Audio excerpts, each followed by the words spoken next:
There's a town in America where a fire has been burning underground since 1962. The ground is hot, the air is toxic, and a few people still live there. There's another town where a man terrorized everyone for 20 years, got shot in broad daylight in front of 40 witnesses, and nobody saw a thing. And there's a place in Florida where every single resident has the same type of criminal record. Yeah, that kind. These aren't horror movies, these are real towns, real coordinates, real Google Maps pins. And most of them, locals will tell you straight up, don't come here. So, welcome to 10 of the creepiest small towns in the US. Every one of them has a story that'll make you check your door locks twice tonight. Like this video so the algorithm doesn't bury me in a town like these. Subscribe because your survival instincts clearly need an upgrade. Let's go. Number 10. Centralia, Pennsylvania. Imagine a town where the ground beneath your feet has been on fire for over 60 years. That's Centralia. In 1962, someone set a trash fire near an old coal mine. It spread underground. They tried to put it out. Failed. Tried again. Failed again. And the fire just kept going. It's still burning right now, reaching depths of 300 feet, spreading across thousands of acres. At its peak, Centralia had nearly 2,000 people. Today, fewer than 5. The government condemned the entire town in 1992. The ZIP code was literally deleted in 2002. The post office said, "Nah, this place doesn't exist anymore." But here's what makes it creepy. You can still visit, the streets are still paved, there are stop signs for intersections that don't have buildings anymore. Steam and smoke rise from cracks in the road. And there are signs that say, and I'm not making this up, ground is prone to sudden collapse. Walking or driving in this area could result in serious injury or death. Back in 1981, a 12-year-old boy fell into a sinkhole that opened up in his own backyard. A 150-foot drop. He survived by grabbing a tree root. The ground reached over 900 degrees in some spots. It's basically Silent Hill. In fact, Silent Hill was literally inspired by Centralia. And the fire? Scientists say it could keep burning for another 250 years. So, if you're thinking about visiting, sure, go ahead, just watch where you step. Literally. If Centralia's underground fire creeped you out, the next town's horrors are way more human. Number 9. Skidmore, Missouri, population about 250. But the stories that come out of this place would fill a season of true crime. Skidmore is best known for one man, Ken Rex McElroy. For 2 decades, the 60s and 70s, he was the town bully. Not like he stole your lunch money bully. More like he assaulted people, burned down property, threatened witnesses, and walked free every single time bully. Over 20 felony charges, 0 convictions. Witnesses kept changing their stories, probably because Ken liked to park outside their homes with a rifle. Then, in 1981, it ended. Ken was sitting in his truck on the main street. Someone shot him. Multiple witnesses. Dozens of people standing right there. But when the police asked what happened, nobody saw anything.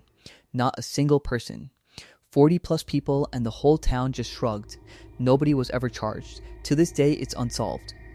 But it didn't stop there. In 2000, a woman was stomped to death by her boyfriend in Skidmore. In 2001, a 20-year-old named Branson Perry vanished without a trace. Never found. Then, in 2004, a pregnant woman was murdered and her unborn baby was cut from her body. In a town of 250 people. People online describe driving through Skidmore and saying their GPS stopped working. That the town feels off. Like something is watching you. Houses are cheap. Nobody wants them. Would you? Skidmore's violence is unsettling, but the next town is creepy for an entirely different reason. Number 8. Miracle Village, Florida. Deep in the sugarcane fields of South Florida, there's a tiny community that doesn't appear on most maps. It's called Miracle Village, and every resident there is a registered sex offender. Not some of them, all of them. See, Florida has some of the strictest residency laws for sex offenders in the country. They can't live within a certain distance of schools, parks, bus stops, or playgrounds. That leaves almost nowhere. So a pastor and an ex-coach created Miracle Village, essentially a legal loophole community out in the middle of nowhere. The village was originally built in the 1960s as housing for sugarcane workers. Today, about 120 registered offenders live there. It's surrounded by miles and miles of fields. No sidewalks, no streetlights, just quiet. There's no sign when you enter. No one introduces themselves by their record. You wouldn't know unless you looked it up. That's the thing. It looks like a normal tiny town. Modest houses, people mowing lawns, neighbors waving. Some people see it as a second chance, others see it as a ticking time bomb. Either way, if you're driving through the middle of nowhere, Florida, and the GPS takes you through a village where you don't see any kids anywhere, you might be in Miracle Village. And if that makes you uneasy, wait till you see a town that was literally taken over by a cult. Number 7. Colorado City.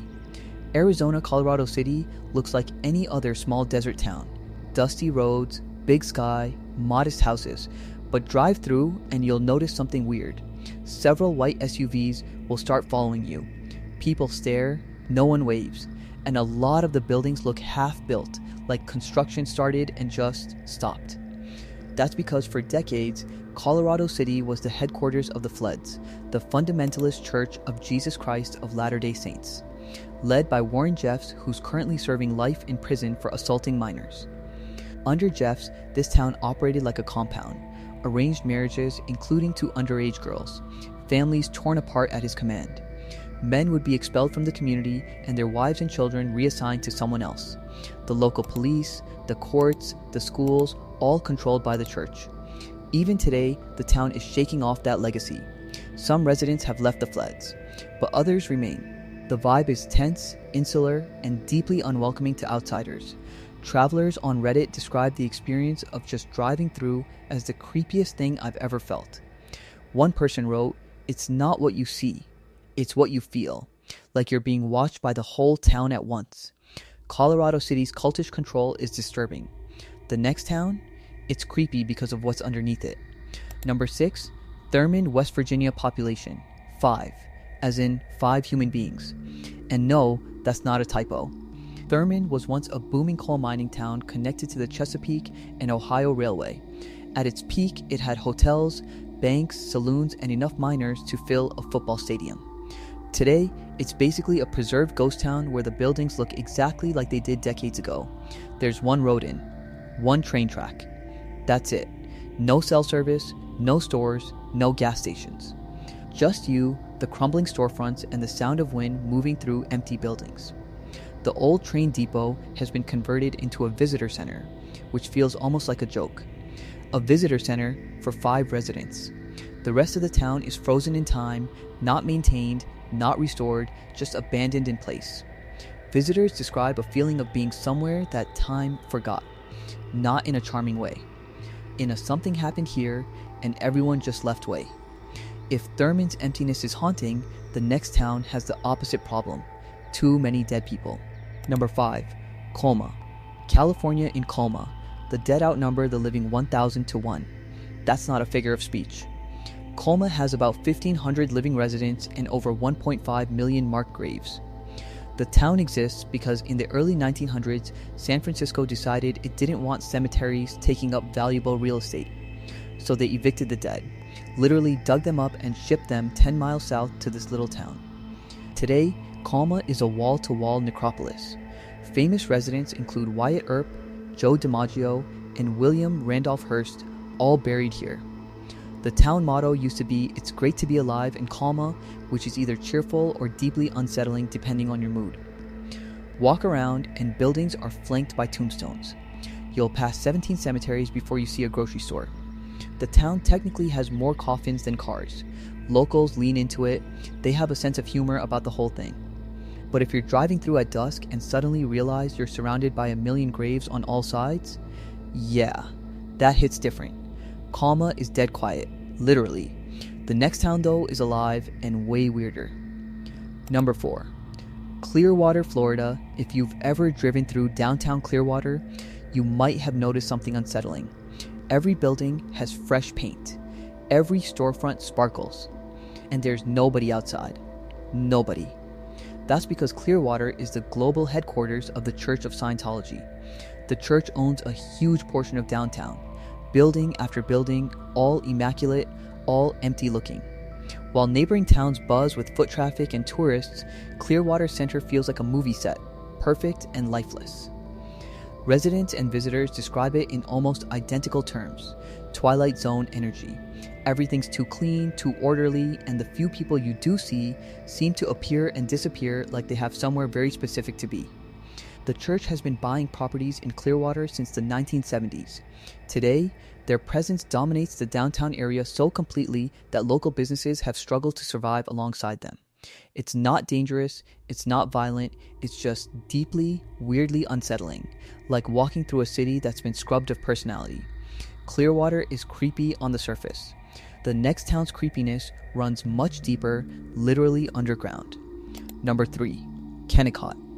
Alaska. At the turn of the 20th century, prospectors struck copper in a remote valley in Alaska. Boomtown. Mining operations, railroads, hundreds of workers pouring in. Kennecott became a frontier success story. Then, in 1938, the copper ran out. The last train left, and everyone just left, overnight. Today, the buildings are still standing. Red wooden structures against massive glaciers. Mining equipment sits where it was last used. Personal belongings were left behind like the whole town was in the middle of a sentence and stopped talking. The National Park Service has preserved some of it, but large portions are just frozen decay. You can walk through buildings where desks still have paperwork on them, where beds are still made. It's miles from anything. No cell service. The only way in is a dirt road or a bush plane. And in the Alaskan twilight, with fog rolling off the glaciers, the empty red buildings look less like ruins and more like they're waiting for everyone to come back. Kennecott is frozen in time. The next town is frozen in something much worse. Number 2. Rhyolite.